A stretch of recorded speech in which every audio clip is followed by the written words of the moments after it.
Assalamualaikum warahmatullahi wabarakatuh. Saya Preti Putrulandari dari Prodi D3 Kebidanan. Saya mahasiswa STIK Siti Khadijah Palembang. Di sini saya akan memaparkan tentang pandangan saya terhadap perkembangan bahasa Indonesia dan pemertahanannya bagi generasi muda. Sekian penjelasannya.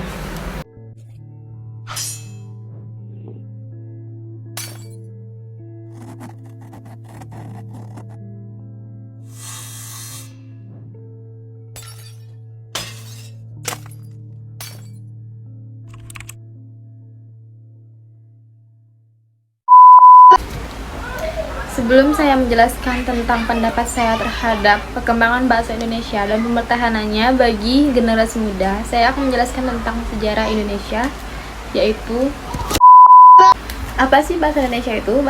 Kamu nanya? Udah biar aku kasih tahu ya. Apaan tuh? Bahasa Indonesia berasal dari bahasa Melayu, sebuah bahasa Austronesia yang digunakan di Nusantara untuk bahasa sehari-hari yang sering disebut dengan istilah Melayu Pasar.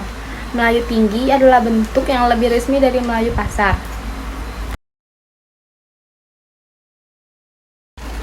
Bahasa Indonesia dipakai di Nusantara diketahui dari prasasti-prasasti yang ditemukan seperti Prasasti Kedudukan Bukit Palembang tahun 683, 2. Prasasti Talang Tuo Palembang tahun 684, 3. Prasasti Kota Kapur Bangka tahun 686, 4. Prasasti Kacang Merah 1 Jambi tahun 832, 5. Prasasti Bogor tahun 1942. Mungkin itu saja prasasti yang bisa saya sebutkan dan yang masih banyak lagi. Jangan takut. Bahasa Indonesia lahir pada tanggal 28 Oktober tahun 1928. Pada saat itu, para pemuda dari berbagai pelosok Nusantara berkumpul dalam kekerabatan pemuda dan berikrar 1. Bertumpah darah yang satu, 2. Tanah air Indonesia, 3. Berbangsa yang satu, bangsa Indonesia, dan menjunjung bahasa persatuan bahasa Indonesia. Ikrar para pemuda ini dikenal dengan nama Sumpah Pemuda. Unsur dari ketiga dari Sumpah Pemuda yang merupakan kenyataan tekad bahwa bangsa Indonesia merupakan bahasa persatuan bangsa Indonesia pada tahun 1928. Bahasa Indonesia dikukuhkan kedudukannya sebagai bahasa nasional.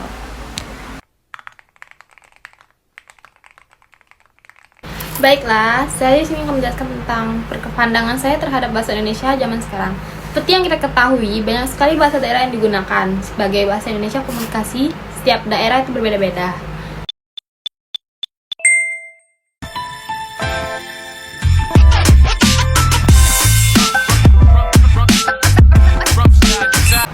Dari setiap daerah yang berbeda-beda tersebut, banyak daerah yang menggunakan bahasa-bahasa mereka sendiri tanpa menggunakan bahasa Indonesia yang baik dan benar. Dari situ kita bisa melihat bahwa sedikitnya bahasa Indonesia yang dipergunakan. Di sini kita bisa memikirkan bagaimana caranya agar bahasa Indonesia bisa dikembangkan lagi dan bisa dipakai dalam bahasa keseharian. Mungkin itu memang sulit, tapi harus bisa dikembangkan lagi.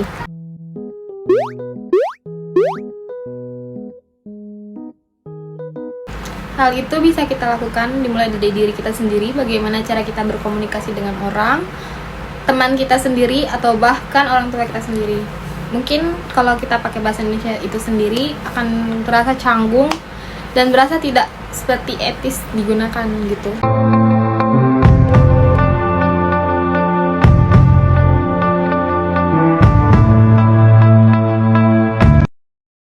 Fenomena ini sudah kita temukan dengan banyak kalangan, orang tua atau remaja. Bahkan yang lebih banyak menggunakan itu remaja. Dan itu sudah menjadi bahasa keseharian bagi mereka tanpa menggunakan bahasa Indonesia yang baik dan benar. Bisa dibilang, mereka bisa menggunakan bahasa-bahasa gaul untuk mereka sendiri dan untuk teman-teman mereka sendiri.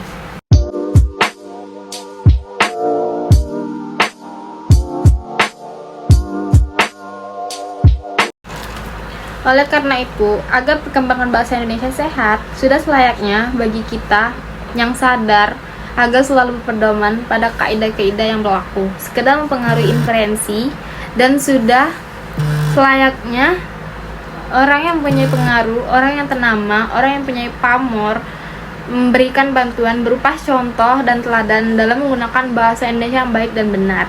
Tentu saja tidak ketinggalan pakar-pakar bahasa yang harus selalu membantu perkembangan bahasa Indonesia serta mengarahkan seluruh bangsa Indonesia untuk berbahasa Indonesia yang baik dan benar. Mungkin itu saja yang dapat saya sampaikan tentang pandangan saya terhadap perkembangan bahasa Indonesia.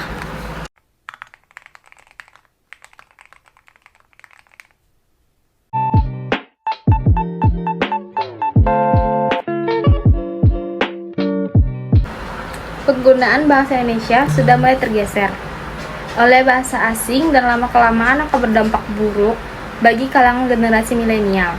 Dampak buruknya bisa berupa: pertama, bahasa Indonesia akan semakin ditinggalkan. Hal tersebut akan mempengaruhi nilai-nilai kesopanan generasi milenial ketika berbicara dengan orang yang lebih tua. Hai, capek ya? Sama kok, aku juga.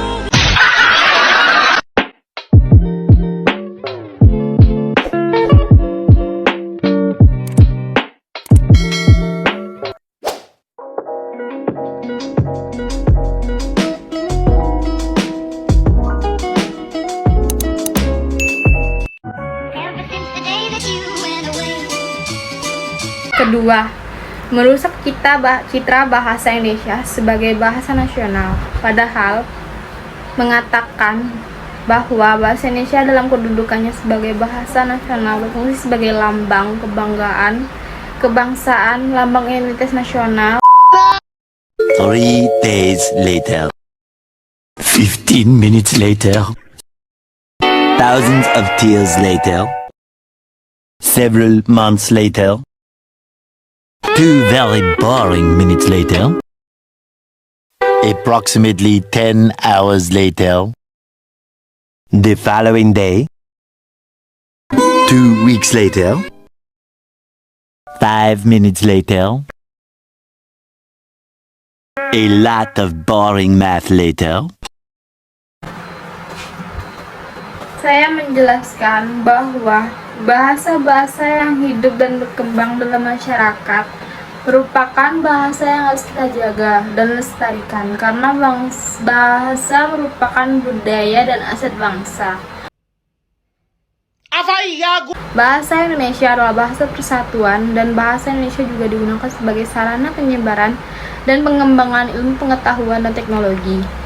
Dampak buruk yang terjadi jika bahasa Indonesia tidak dilestarikan yaitu warisan budaya kita akan menghilang.